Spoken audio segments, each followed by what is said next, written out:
정당방위로 알려졌던 이 사건. 나엘 군이 운전하는 차량이 경찰을 치려고 해 총을 쐈다는 건데 SNS에 영상이 공개되면서 분위기가 반전됐습니다. 되레 경찰이 총구를 겨누며 검문하는 위협적인 장면이 담긴 겁니다.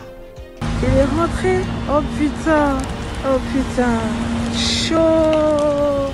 Ils ont tiré, wesh. En l'état des investigations et des éléments recueillis, le parquet considère que les conditions légales d'usage de l'arme ne sont pas réunies. 대중의 분노는 폭발했습니다. 부수고, 터뜨리고, 폭발시키기까지. 과격한 시위는 금세 프랑스 전역으로 퍼졌습니다.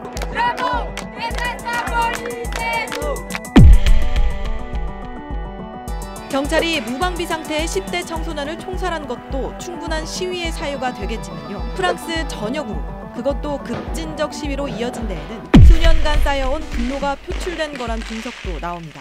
바로 소수 이민자에 대한 차별 문제입니다. 숨진 나엘은 알제리계 가정에서 태어났습니다. 프랑스에선 소수 이민자인 건데요. 만일 나엘이 알제리계가 아닌 상류층 백인이었다면 총을 쏜 일이 없다는 게 대다수 인권단체의 주장입니다. Racism and like problems like with the police and like minorities, it's like it's important topic going on, and it's important to like address it and stuff. 실제로 지난해 교통검문 과정에서 경찰에 총에 맞아 숨진 운전자가 13명이었는데 희생자 대다수는 흑인이나 아랍계 출신인 걸로 드러났습니다. 지난 2005년에는 절도 혐의로 경찰의 추격을 받던 아프리카 출신 소년 2명이 변전소에 숨었다가 감전사하기도 했는데요. 조사 결과 절도와 관계가 없었던 것으로 드러났습니다. 하지만 이들의 뒤를 쫓던 경찰관도 구조 의무를 소홀히 한 건 아니라며 무죄 판결을 받았습니다. 그러한 사회 계층의 사람들의 목소리를 대변할 정치 세력이 지금 프랑스에 없는 문제가 가장 근본적인 문제라고 생각을 하는 거거든요. 상당 기간 동안 프랑스에서 그들의 이해관계들이나 그들의 목소리들을 중도 좌파 정당들이 보통 대변을 해왔어요.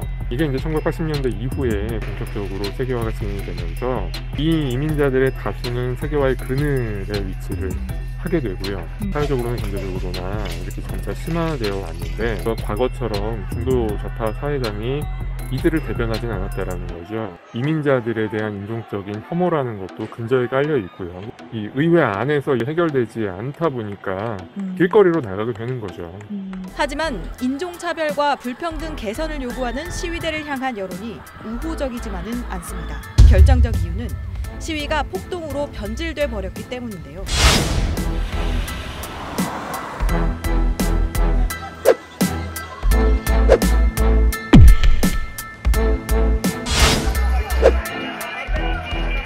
체포된 인원의 30%가 평균 17세로 집계됐는데 10대들의 무분별한 폭력과 약탈 행위가 문제의 본질을 가려버린 채 반감을 키웠다는 분석입니다. 오죽하면 나엘의 할머니까지 나선 상황. Arrêtez. Ils ont fait ça le prétexte de Naël. Non, ils ont pas s'arrêter. 시위는 프랑스계 주민이 많은 주변국까지 확산하고 있습니다. 역시나 10대가 주축이 된 걸로 파악됐습니다. 이번 사태를 계기로 프랑스 톨레랑스의 민낯이 드러났다는 평가가 나오지만 10대들의 무분별한 폭동 속에 갈등이 붕압될 기회를 놓치는 건 아닌지 우려의 목소리도 적지 않습니다. 다시 한번 계속 강조하지만 그럼에도 불구하고 이런 식의 폭력 혹은 소요, 방화, 약탈로 나가는 것은 결코 정당화될 수는 없는 거죠.